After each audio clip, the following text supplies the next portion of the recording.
they call you an asshole. Been called a bitch 1,000 times. I knocked up whore. Get the F out of his effing room, you effing N-word. I've been bitten, choked, punched in the mouth. I had a guy try to kick me in my stomach while I was You pregnant. push me past my limit, past my capacity of being able to multitask. Something's going to get missed. And when I say something, I'm talking about your mother. I'm talking about your father. I'm talking about your husband and your wife. They may be at breaking point, but their bosses have warned them not to speak out. They are any. So in breaking news at 6, as thousands of Providence doctors, nurses, and other workers walk off the job. It is a lot. From policymakers to frontline practitioners, we dive deep into the diverse worlds that make up our evolving medical landscape. Join us as we uncover success stories, whether you're a seasoned professional or simply curious about the future of health. This is your gateway to the uncharted territories of modern medicine. Anas Abidrabbu is your host of Uncharted Narratives podcast, Sirdiat. Welcome to Uncharted Narratives. Today we're thrilled to introduce Jennifer Johnson, known to many as Nurse Jen. Jennifer is a seasoned emergency room nurse with over 16 years of experience. She's now an author, advocate, and innovator in nursing education. Her debut novel, Nursing Intuition, offer a unique blend of intuition and nursing, drawing from her intense experiences in emergency medicine. As the founder of RX for Growth, Jennifer is dedicated to empowering nurses through guided journals, workshops, and mentorship programs. She's also a guest lecturer at Brock University, where she shares real-world nursing insights with aspiring healthcare professionals. She's a vocal advocate for healthcare workers' mental health, frequently speaking at conferences and workshops. Her essays on the emotional challenges of nursing and the importance of resilience have been featured in prominent medical journals. Get ready for an inspiring conversation that bridges the gap between intuition and evidence-based practice in healthcare. Yalla, let's go. Jennifer, I don't know how to present you. Are you author? Are you nurse? Are you coach? Who knows? Are you instructor?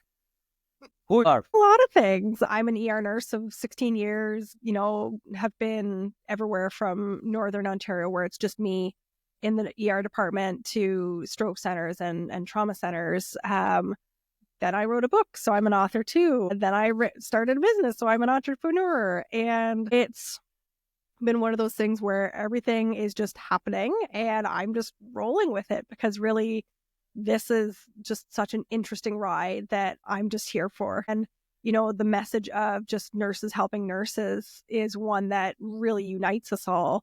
So the more I kind of say it, the more people want to jump on. And then all of a sudden things are happening and balls are rolling. And I'm at conferences and getting to talk to a lot of cool people.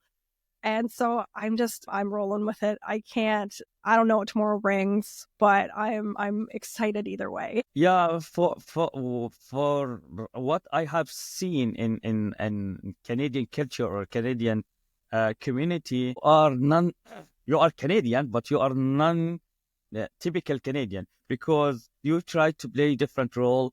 I forgot to mention you are entrepreneur, and me and Connie, we consider you as our celebrity, because whenever we go, everyone know who you are, and you very famous between the nursing community and the healthcare sectors, not in Canada, not in Ontario, also in the US. Anyone connect with me, I see mutual friends or mutual connection or networking, and then Jennifer there. So I'm not surprised, and I found you everywhere. And when I try to present you as our celebrity, every time you say, no, I am Jennifer, you don't like that. You are very humble, down to the earth. And what is not, again, a typical Canadian. And nurses right now, they try to find their way. I'm not blaming, but they try to find their way to be famous and under the spot. But the spot is following you. I don't want it.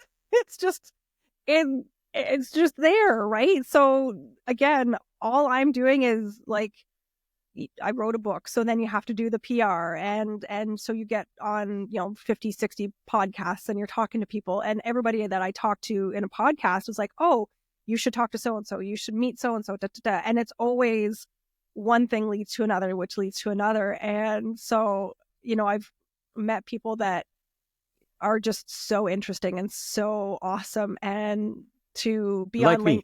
Absolutely. And to be on LinkedIn and then have it be such a connected community versus bedside nursing, which at times can be very mean girl, very high school, not great. So it's just such a different feeling. And I'm reveling in it. I'm just going for it. Yeah, when I start to coordinate and then arrange for the podcast, I face difficulty to find a time with, to be honest, with the majority. Because most of them right now, till now, my batch and my cohorts right now, they are nurses. But for you, you are nurse working in the ER, which a lot of fun there. We will go there. But you are busy from show to another show, from podcast to recording. So your schedule fully booked, not in the duty. And nurses, they are complaining they don't have time for their social. But for you, you don't have time to do recordings. From where you bring this time? I know you have family and you have kids. Yeah, they're as they may run in and out of the background. Sleep gets cut a lot. It's probably the first thing that's on the chopping block. But really, I'm straight night shift. So a lot of my kind of time to get to know people is when people are working, which is, business hours, which typically I wouldn't, if I was somebody else Monday to Friday, 8 to 4 doing my nursing gig, I wouldn't have time to meet people because I'd be at my regular job versus being a night shifter. I'm getting up at 1, 2, 3 in the afternoon, depending on if I'm going into a next night shift or not. And so I've got time to like meet up with people and hang out, and people are more than open to be like, hey, do you just want to jump on a call and let's chit chat? And, I'm not specifically trying to sell anything per se at the time, but it's just like, well, yeah, let's hang out and who are you and what's going on in your world and what are things like? And never thought I'd care so much about time zones as I have now. Yeah, and all still stylish. One of the things I noticed, you are very keen choosing your glasses and the frame of your glasses. I love my glasses. Yeah.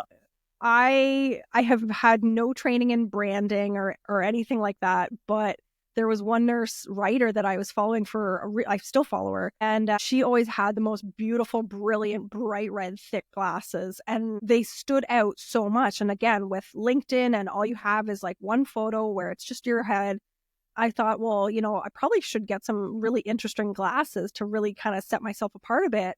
And this was the pair. I get like more than a compliment a day on these things, and they were probably the cheapest pair of glasses I ever have had, and I'm happy for it. It's it's something that it's just different, and I'm a little different, and the way to remember me by. Yeah, but you are smart. Yeah, you remind me with someone. I follow him in LinkedIn. He is one of global leader in marketing and one of his personal brand. He is very smart. He is brilliant. But when it's coming for his style, his appearance, whenever you see his glasses, immediately you will notice him. This is the right person, because he designed the way how he have his glasses and the color and all those brights and colorful like you, and still you have tiger and mixed with the plain. Yeah, smart enough. And for non-Canadian, having glasses in Canada, this is something is not easy. No, It's they're not expensive as hell. Yeah, it's not an easy, and it's very expensive, and there is limited option for a frame. So to find someone like Jen with this, that means it's a huge project. Hey, I'll plug Vooglam, so VOOGLAM.com. I will plug them day and a night because, again, you only get the same kind of styles at your optometrist versus going on to this platform. And again, it's a bit of a gamble because you can't try them on and see what they're doing. But I mean, for $60, why not? Why not? Okay. Why you start your career as a nurse? Do you like nursing? I fell into nursing. I had never once ever thought about being a nurse. It was just one of those things where I had started my university degree in biology. I got in about a year and a half in, but I failed my second year, the first half of an organic chemistry course. And it was a year-long course. And I'm going, oh my God, I'm a year behind now. So like, do I continue to push through? Well, do I like the program? Well, it's not really what I thought it was going to be. And thank God that I had a girlfriend in first year who she was in nursing, and we'd go through her textbooks, and it was just, go through all the color photos. And you're like, okay, this is what this is so interesting and so cool. So was actually able to swap into a 3-year compressed program because Lakehead had a 3-year compressed program, and was just fantastic. It was such the right move that, you take something that I thought it was, your life kind of ended because, oh my God, I just failed this course. Now what? And in reality, it was the universe going like, nope, you're on the wrong path. You got to get over and do this over here. So, And this is since 16 years you are working right now as a registered nurse, right? Yeah. 16 years? You look 16 like years. 16, not having 16. Enough. Thank you. Stop. Can't even. That's because I just had the gray touched up. That's why the hair is like crazy right now. So tell me about your journey. When you start your career as a nurse, do you remember how was your first day in nursing? Oh, I don't know about first day. I can't remember first day, but the first job ended up being, so I started at the hospital for a little bit, kind of encountered some bullies, and just so happened that there was a family health team just starting up. So it was a brand new installation. And they were looking for a full-time nurse. So I'm like, well, I'm not having any fun at the hospital with these bullies. Let me just go see what's up over here. Worked there for almost a year. And I was like, this is not cool. Like they're telling me to do my work slower because there's, you got to make the work last kind of thing. I'm like, this is dumb. I don't like this at all. So I ended up going back to the hospital. And so it was either you worked the ER and it was just you in the ER, or you worked the floor with 2 RPNs or LVNs, and it was painful. There was no support. There was the one bully that made life absolutely miserable. I remember crying after just about every shift, first year or two, and it was brutal.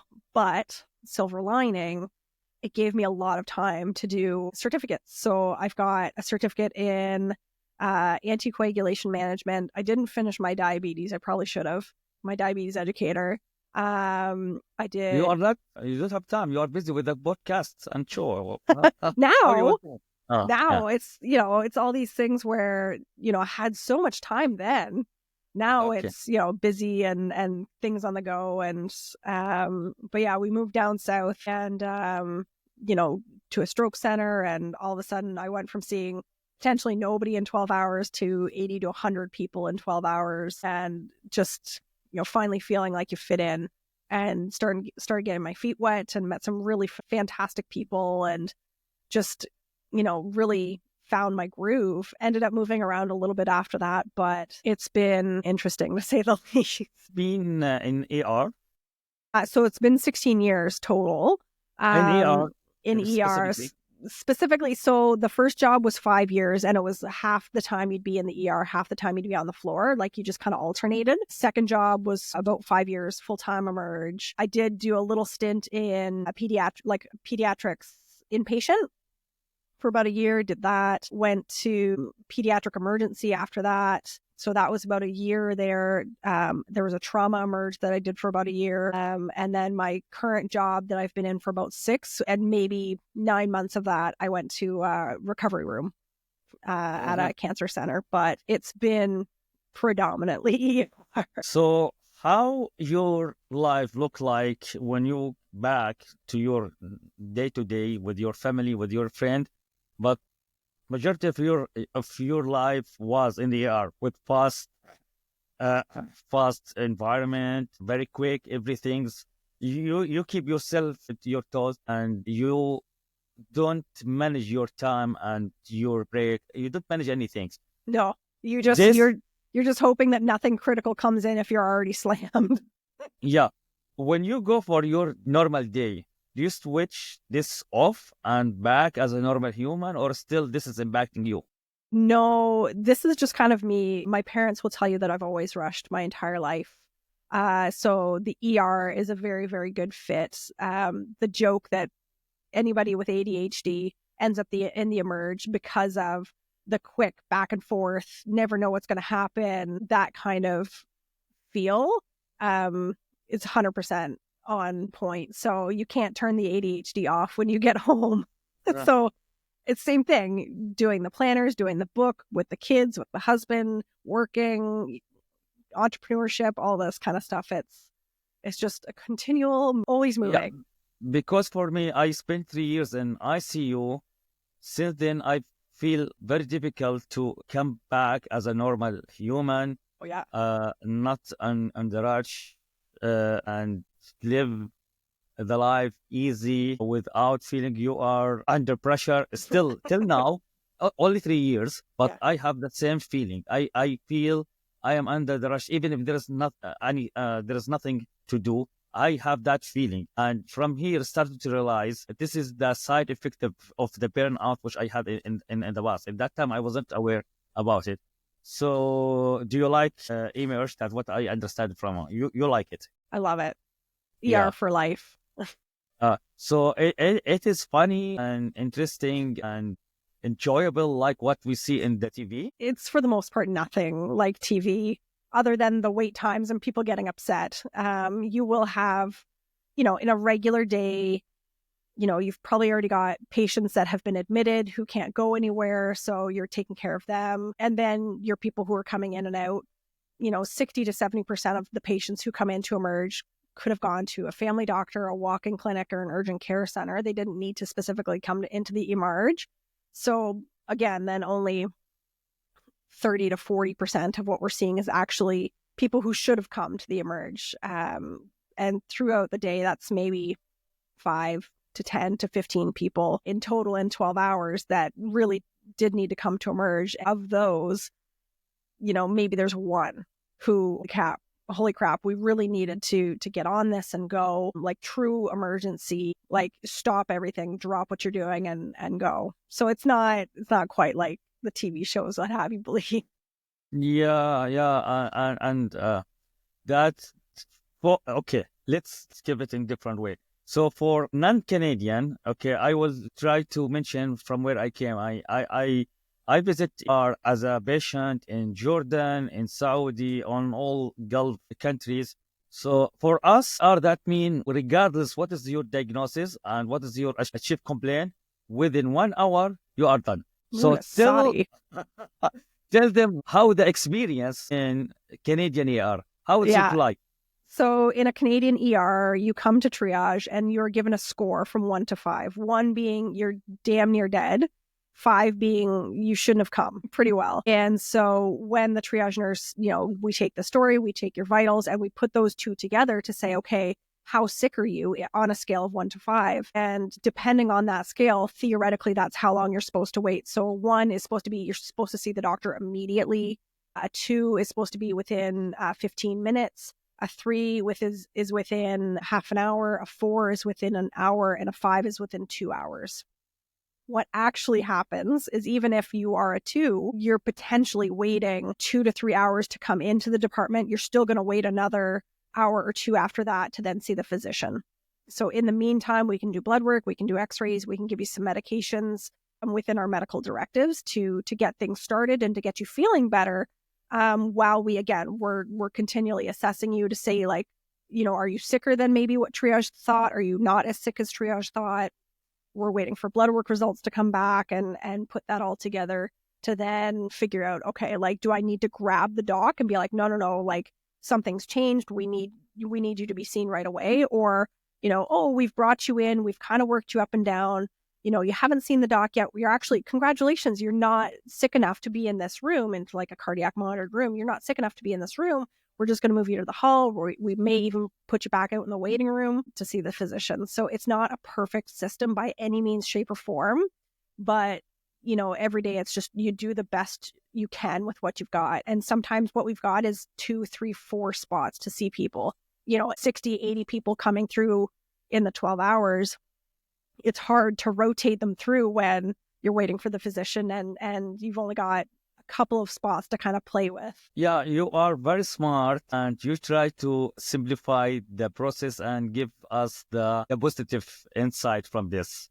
But the average overall for all the patient is from 6 to 8 hours, right? Depending. Yeah. depending on the day. Sometimes the time of night, you know, if you're coming in from 2 a.m. to 6 a.m., you might get seen a little faster than that because, you know, most people go to bed, and only those people who's usually their pain's keeping them up and they can't go to bed or they can't breathe and go to bed, they come in. So sometimes that's a little bit, are seen a little bit faster, but it's crappy all the way around. I know that your health system posts wait times online, so does mine, and mine are typically nowhere near accurate. So people come in thinking that there's going to be a 45-minute wait, and in reality, that's been an average of the last 6 hours, and the last 6 hours have been from 12 to 6 a.m. So of course, like when we check this is one of the things. You go for the health system where you live and try to figure out to check their website. What is the waiting time and the nearest hospital for you? So when you see 3-4 hours, that means that you are in a very good day. That's an average. That's a pretty decent average day, you know. And again, it's not to say that you're not getting blood work within an hour. Typically, especially if you're a 2, we are usually doing blood work as soon as possible if we can. Especially if you're having chest pains, we're doing X-rays of limbs. If you know you've hurt your wrist or your leg or whatever else, we're trying to get things rolling so that by the time the doc sees you, it's just, oh, here's all your blood work. We'll go through everything. You know, we may add on a test or 2. And then you're good to go home, kind of bye. Like that's in a perfect world, we're teeing the patient up as best we can for the doctor so that the doctor's time is limited with that patient so that they can see the next and the next and the next. In the ER, this is normal here in Canada. I notice from where I live, only one doctor cover all the patient in the ER. One physician, the residents of the ER. Is this normal here in Canada? One doctor will cover all the patient? It depends on the time of day and how big your site is. So if your site is theoretically covering 100,000 people, you're going to have more docs on probably during peak hours, right? So where I am right now, we have one doctor from 8 to 2. We've got another doctor that comes in at 1 o'clock till about 9 o'clock. We've got another doctor that comes in at 4 o'clock and they stay till about midnight. And then we've got one overnight doc from 10 o'clock to 8 a.m. So there is layover. That means there's overlap with them? Yeah. But I live in Niagara, and Niagara consider its big system. It's big. Big for the Canada, but still we have one doctor. I can't speak for them. I don't know what they're doing, but you know, there's a shortage of physicians too. So the shortage of everything. So, you know, do they actually have one doc or do they have one kind of hiding in the back, just doing the easy stuff? You never know. We never know. No. Okay. It is not the first time my guests, they mention bullying between nurses. I can understand because I am a nurse. I understand it's toxic environment, as it's not easy environment, fast-paced environment, a lot of pressure. All of those I can understand. But bullying, for me, I don't have that experience, which is good. Yeah, but lucky. It is very lucky. But it is not the first time. Are you comfortable to mention what kind of bullying nurses they do for the other nurses or nurses what they had? This is from nurses to nurses or from patient or? I mean, we can go from patient to nurse. I've been spat at, kicked at, hit, or like tried to be hit. With something. You know, I've been called just about every name in the book in several different languages. Sadly, typical emerge patient behavior. It's not every day usually. And a lot of it you can kind of explain away. You know, people are scared. They don't know what's happening. They're out of control. Like they're, as in, like they don't have the control themselves. Like they've been put into a situation where they have no control. I will not give them excuse. There's violence and abuse from the patient. I can understand. Everyone can understand why. With the system complex in Canada and long waiting time, still there's not excuse. Maybe they have more pressure on them. Maybe they are in pain. Let's leave it. From nurse to nurse or from professional healthcare professional to other healthcare professional. Let's make it very generic. Yeah. Why? Great question. The few instances that I've had, like my first workplace bully, She was actually technically, so we didn't have charge nurses because it was just me in the ER and another nurse on the floor. And then this other nurse was just Monday to Friday, 7 to 3 kind of thing. And she did the schedule. She was kind of a little bit higher up, but she wasn't quite like management. Like she's not doing any discipline or anything like that. But, you know, she just made you feel like you were like an inch tall. Any chance she got to schedule you inappropriately. So in Ontario, with our unions, you can't schedule us a night to a day very quickly. So a night, one night, and then a day, you know, the next day over, because you've only got like not even 24 hours to kind of turn around. And it's very, very hard on the system. Like it's exceedingly hard on the system. And so that's why it's against union rules that you can't do that. She didn't care. She'd schedule you consistently back-to-backs all the time. She would talk down to you. She would make you feel like you're an idiot. There was no support there whatsoever. If you had a question, you were meant to feel like you should have known the answer. And what do you think you're doing? And why are you here? Like there was just, it was very insidious. It was very sneaky.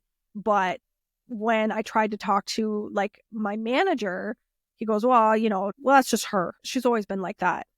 And you're like, what? What are you talking about? Like, how is this acceptable behavior from somebody who's supposed to be, you know, if I've got an issue, I'm supposed to be able to go to her and ask, but there's no way I'm talking to her if I don't have to. So that was her. And that was 5 years worth of bullying. And, you know, she scheduled me straight nights, which actually worked out just fine because then I wouldn't have to see her. And it was just a nightmare. The second one was somebody who flat out screamed at me. So she was the charge nurse that day and I was in the back of a trauma center. So lots going on, packed with people. And she screamed at me in front of everybody, in front of my patients and their family members and, you know, over nothing. And I'm going, okay, well, this is a little bit nuts, whatever. She left. I went to tell my manager, because I'm like, I'm not doing this again. Let my manager know. My manager took a month to get back to me. When she did, she's like, oh, do you want to talk about it? I said, you know what? I know that she's not usually in charge. It was a heck of a day. There was a lot of back and forth. I'm going to let it go. Later that day, she did the exact same thing. So I'm like, no, we're having a meeting. I'm calling her out. This is ridiculous behavior. You know, what adult screams at another adult in the middle of an emergency room? Like it's bad enough we get it from the patients, let alone staff. So I had a meeting and they just kind of turned it around like it was a acceptable behavior. So I'm going, this isn't the place for me. I'm going to go. See ya.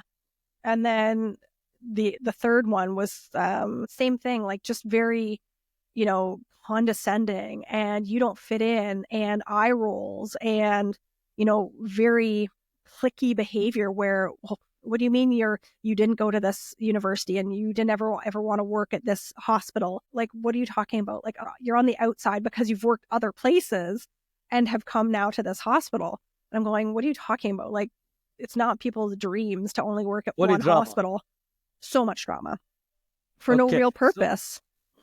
So just to understand from your perspective, do you see this is because all of them, they are nuts and they are under pressure, so they feel the same how you feel, so this is the intense environment? Or the leadership and management, because of the shortage, they are not trying to take any serious action or disciplinary action because they don't want to lose more nurses and have more shortage? So they try to fix issue with another issue. What is your perspective on this? So I think it's probably a mix of both. You know, it takes a certain person to be able to make somebody else feel small. We all grew up with bullies. So it's not like these people just happened when they graduated into nursing school. They probably were the schoolyard bullies when they're growing up. They've grown with this behavior to be acceptable by people all the way up, you know, and the fact that they've gotten then into nursing and onto the floors and, you know, then management doesn't do anything. And to be fair, with, again, our union, it's very hard to fire a nurse. It is exceedingly hard to fire a nurse. There's one nurse right now that has had years worth, almost a decade worth of issues with other nurses. We've called her out on it. We've gone to management, but because there is so much change in management so frequently, by the time you finally get to the manager to be like, hey, this is going on, this is what's happened, like I need you to do something, by the time they actually try to put anything in place, they're already going and they're off to another job. And then we get a new manager who starts from square one to think that, oh, maybe we're just, you guys just aren't gelling. It's just personalities, this kind of thing, where in reality, it's like, no, this is a serious and pervasive issue that somebody needs to deal with. And even my manager now, who, oh my God, God bless her, she's been with us for 4 years already. She's trying her damnedest to do something about it, but she can't because her hands are tied because of the union. So it's almost just as much on us, for the union to be backing these people, when in reality, like, they're the problem. They're why we're short. They're why nobody wants to work on that line. They're why people are calling in sick when, they see this person coming, kind of thing. So it's definitely a multifaceted issue that needs to be, taken a really hard look at, because what's worse, you working short or us being fully staffed, but with a bully on the unit that makes everybody else walk on eggshells for the full 12 hours. What's worse? And truly, I've been in both scenarios where, because that person was off on a leave or a disciplinary leave, we work short. We were so happy though. So even though we were short, you do what you can with the time that you have, and that's just it. That's all you can do. So why the union not taking care for those who have a frequent complaint on them and refer them for counsel and try to put them in program and workshop, not necessarily to fire them, but why not try to improve because I know the union here, it's supporting nurses, and one of the support to fix my behavior. Yeah, I'm not sure. I've never been on the disciplinary end that way. So I don't know, kind of what they're offering. Or is it just kind of like sweep it under the rug and, make sure that the union's happy and then the nurse is happy and then, off you go, kind of thing. And it's hard, especially when it's like a harassment complaint and it's, floor nurse versus floor nurse, where you're the same level and you're both still under the union. So guess what? The union has to represent both sides, which seems a little counterintuitive. I don't know what to say. Okay, I believe we covered it in very good way, but I'm curious to know the new generation of staff nurse or nurses who work in Emerge, how you see them from your perspective, with all respect. Yeah, they're a phenomenal group. They are so strong mentally, even going to teach and speaking to nursing students who are like month 1 into year 1 of nursing school. And all of their questions were, how do I prevent burnout? How do I manage work-life balance? How do I take care of myself? What do I do in case of bullying? All these questions. And it's like, you guys are month 1. Like, I don't think I've ever asked myself any of those questions. But here, for me, I'm surprised how they came prepared. I know that there's a lot of complaint. They came burned out already before they started in their career.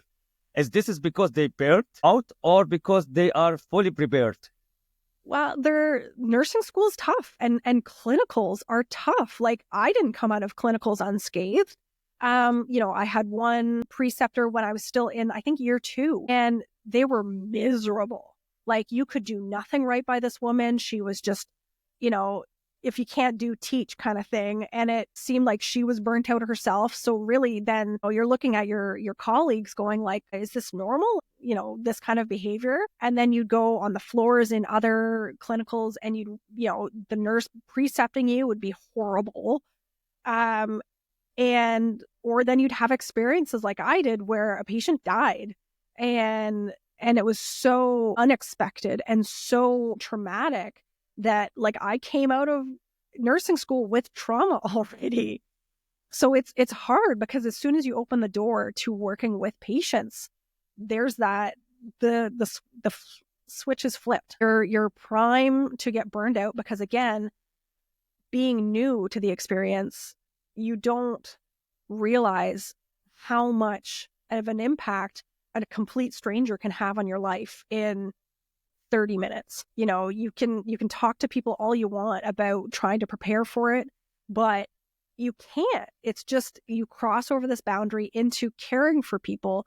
And it is just this whole other world that opens your eyes to this is what nursing is. Because, you know, again, you watch shows like Grey's Anatomy. And fun fact, there have been like 2 nurses that have talked on Grey's Anatomy for 20 years. 2. The one that's been on there for the full 20 years, she has not said one word. She's only ever assisted in the OR, and she's actually an OR nurse in real life, has said nothing. You know, there isn't really great representation for nurses on television about what it truly means to be a nurse and to walk in those shoes. And so without clinical experience, without shadowing days, you have no idea what you're getting into, you know, and that's kind of a blessing and a curse, because once you're already in it, you're like, well, I've done all the things. I've already, you know, jumped through the hoops to get into nursing school. I'm already 3/4 of the way through nursing school. I probably should finish it.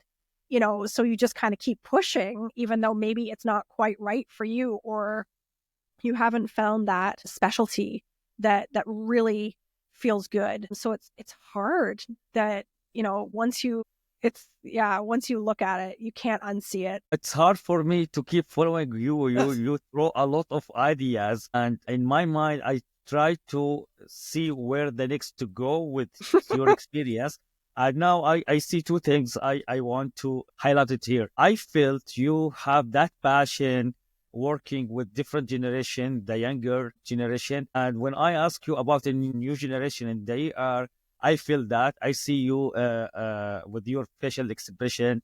You are looking for them as a asset, and they are the next generation, and you are proud from them. As this is the reason why you start to go through the education and to be an instructor, and sometimes do from here to there mentoring and coaching. Yeah. So again, fell into it. It was because I wrote the book that somebody at Lakehead University, which is my home base, I was just looking to get my book into the school library. That's all I was doing. I was reaching out to somebody to get my book into the little bookstore. And from there, all of a sudden, somebody was reaching out to me. Actually, the dean of nursing was reaching out to me to be like, I heard about the book, so excited. Who you should talk to is this instructor or this professor rather at Brock University.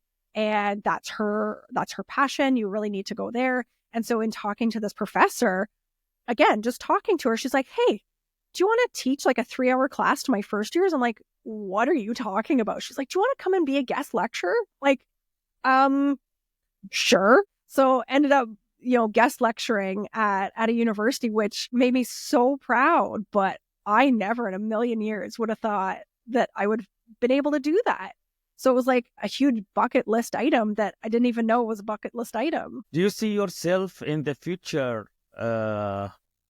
when you are about retired into education system, or into those fancy authors writing books every single day? Where you see yourself? We've covered some incredible ground today, but our conversation is far from over. In our next episode, we'll dive deeper and explore even more fascinating insights. Stay tuned for part 2 of our conversation on uncharted narratives. If this episode sparked something in you, here's how you can keep our mission alive. Subscribe to Uncharted Narratives Surdiyat. Leave us a 5-star review. It helps more amazing people discover our stories. Share an episode that moved you with a colleague or friend. Connect with me on LinkedIn and join our healthcare innovation community. Together, we're not just telling stories. Until next time, stay curious, stay passionate, and keep pushing the boundaries of what's possible in healthcare. See you in the next episode of Uncharted Narratives Surdiyat.